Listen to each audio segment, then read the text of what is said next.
بسم اللہ الرحمن الرحیم۔ مولانا روم رحمۃ اللہ تعالی علیہ ایک بڑی ہی پیاری سبق آموز حقائق بیان کرتے ہیں۔ آپ فرماتے ہیں کہ جو یہ کہتے ہیں نا کہ یہ زمین میری ہے، زمین میری ہے، تو زمین ہنس کر کہتی ہے کہ اے بندہ غافل، میں تیری نہیں ہوں، تو میرا ہے۔ آپ یہاں پہ نا ایک حقائق لکھتے ہیں کہ چار دوست تھے، ایک تھا سنار، ایک ترخان، اور ایک درزی، اور چوتھا جو تھا نا نبینہ حافظ قرآن۔ چاروں دوست تھے تو ان کے علاقے میں قحط پہ گیا۔ انہوں نے آپس میں یہ مشورہ کیا کہ اس طرح کرتے ہیں، کسی دوسرے شہر میں جا کر کوئی کاروبار وغیرہ اپنا کرتے ہیں، کیونکہ ہمارے علاقے میں قحط پایا گیا ہے، کوئی یہاں پہ کاروبار وغیرہ جو ہے نا چل نہیں رہا۔ تو اس طرح کرتے ہیں، ہم تینوں دوست جو ہے نا، ترخان، سنار اور درزی، کہنے لگے تینوں چلے جاتے ہیں، محنت مزدوری کر کے اپنے بچوں کے لیے کوئی روزی روٹی کما کر لاتے ہیں۔ تو جو ان کا نبینہ حافظ دوست تھا نا، وہ کہنے لگا یار یہ تو بندگی کا اصول نہیں ہے نا، آپ مجھے بھی ساتھ لے جاؤ۔ تو وہ کہنے لگے بھئی ہم تو اپنا فن ہمیں آتا ہے، ہم تو کام کریں گے، تو آپ کو نظر نہیں آتا، آپ کیا کریں گے؟ وہ کہنے لگے کہ اور کچھ نہیں، میں آپ کے لیے دعائے خیر کروں گا، اللہ کی بارگاہ میں دعائیں کروں گا، اللہ تعالیٰ آپ کو اس کے حلال کی فراوانی عطا فرمائے۔ چلو چاروں دوست ہیں وہ اپنے شہر سے اپنا اپنا سامان لے کر، درزی نے اپنی وہ کینچی وغیرہ لے لی، اور ترخان نے وہ اپنے نا اوزار وغیرہ لے لیے، اور اسی طرح سنار نے وہ اپنا رخت سفر باندھ لیا۔ چلتے چلتے راستے میں نا جنگل آ گیا، اور ادھر سے سورج بھی غروب ہو گیا۔ اب انہوں نے مشورہ یہ کیا، اس طرح کرتے ہیں کہ یہ اونچا جو ٹیلا ہے نا، اس پہ رات گزار لیتے ہیں، اور کوئی نہ جنگل کا درندہ ہمیں کوئی نقصان نہ پہنچا دے۔ تو اس طرح کرتے ہیں، تین آدمی سو جاتے ہیں، ایک جو ہے نا 2 گھنٹے کے لیے پہرا دیتا ہے، پھر وہ سو جائے گا، دوسرے کو اٹھا دے گا۔ ایسے ہی انہوں نے نا رات گزارنے کے لیے تین آدمی لیٹ گئے، اور جو ان میں سے تھا نا ترخان، اس کو کہا بھی آپ نہ 2 گھنٹے کے لیے حفاظت کریں، کوئی نہ درندہ وغیرہ نقصان نہ پہنچا دیں۔ اب وہ جب نا ان کے حفاظت کے لیے وہ اپنے جاگنے لگا، اب اس نے کہا کہ میں 2 گھنٹے نا ایسے جو سارے بیٹھا ہوں کو اپنا نا فن دکھاتا ہوں۔ اس نے دیکھا کہ ایک نا لکڑی کا تنا جو سوکھا ہوا تھا، اس کو کاٹا، اور اس کا بڑا ہی خوبصورت نا ایک عورت کا مجسمہ بنا دیا، اور ادھر سے اس کا ٹائم جو ہے نا وہ پورا ہو گیا۔ اب اس نے نا دوسرے ساتھی جو درزی تھا اس کو اٹھایا، اس نے کہا کہ بھئی میرا ٹائم پورا ہو گیا ہے، تم اٹھو اور تم اب پہرا دو۔ اب درزی جب اٹھا نا، اس نے دیکھا تو وہاں پہ نا ایک عورت کا مجسمہ بنا ہوا ہے۔ وہ سمجھ گیا کہ میرے دوست اپنا جو ترخان ہے نا، اس نے اپنے فن کا مظاہرہ کیا ہے۔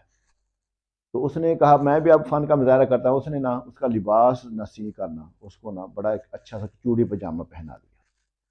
اب اس کا ٹائم ختم ہو گیا تو اس نے سنار کو نہ جگایا۔ سنار نے جب دیکھا کہ میرے دوستوں نے یہ بڑی اچھی ایک نا عورت کا مجسمہ تیار کر دیا ہے، تو اس کے اوپر انہوں نے لباس بھی پہنا دیا ہے، تو اب میں ایسا کرتا ہوں کہ میں اس کو نہ زیور پہنا کر اس کو دلہن بنا دیتا ہوں۔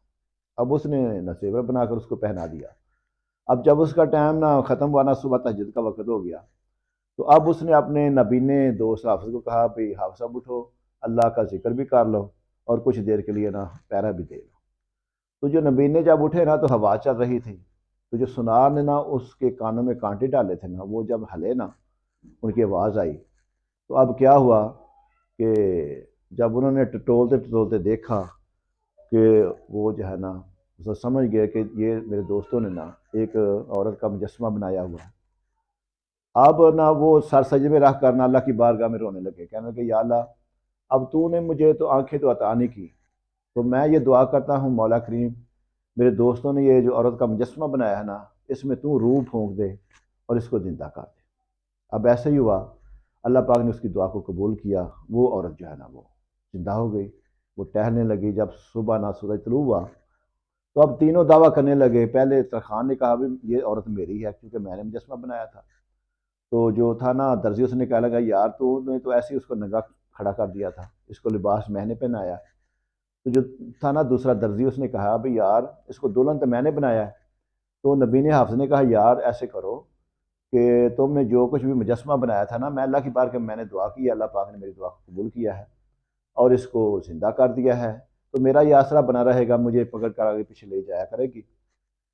جب جھگڑا ختم نہ ہوا تو کہنے لگا بھی اگلے شہر میں نا جو بادشاہ سے جا کر فیصلہ کرواتے ہیں۔ جب وہاں پہنچے تو بڑی وہ خوبصورت عورت تھی، بادشاہ نے جب دیکھا وہ بے ایمان ہو گیا۔ اس نے کہا یار تم ہماری رائے میں تم دعویٰ کر رہے ہو، یہ تو مرد میری ہے۔ اب عورت نے کہا کہ تم سارے دعویٰ کر رہے ہو، مجھ سے بھی پوچھو میں کس کی ہوں۔ عورت نا اس نے کہا مجھے تھوڑا سا نا ٹائم دو۔ اب وہاں پہ نا ایک بوہڑ کا بڑا سا درخت تھا، اس میں چھوٹا سا نا ایک سوراخ سا بنا ہوا تھا، اور جب وہ بوہڑ کے درخت کے پاس جا کر نا اس سوراخ میں داخل ہوئی، اور وہ لکڑی تھی اور لکڑی کے ساتھ وہ لکڑی مل گئی، اور ادھر حاطف غیب سے آواز آئی کہ اے انسان میری میری کہنے والے، تو بھی مٹی کا ہے، وہ لکڑ لکڑ کے ساتھ مل گئی ہے اور تو مٹی کا ہے اور تو نے مٹی میں ہی چلے جانا ہے۔ تو مولانا روم رحمۃ اللہ تعالیٰ علیہ اس حقائق کو بیان کر کے نا سمجھانا یہ چاہتے ہیں کہ اے انسان تو تیری حقیقت مٹی ہے اور تو نے مٹی میں ہی جانا ہے۔ یہ جو دعویٰ کر رہا ہے نا کہ یہ زمین میری، یہ جائیداد میری، اس لیے زمین تجھ پہ ہنستی ہے کہ تو میں تیری نہیں ہوں، تو میرا ہے، تو نے میرے میں آنا ہے۔ تو اس حقائق سے ہمیں یہ پتہ چلا کہ ہمیں اللہ کی بندگی کرنی چاہیے، عاجزی کے ساتھ اپنی زندگی گزارنی چاہیے۔ اللہ پاک ہمیں نیک اعمال کی توفیق عطا فرمائے۔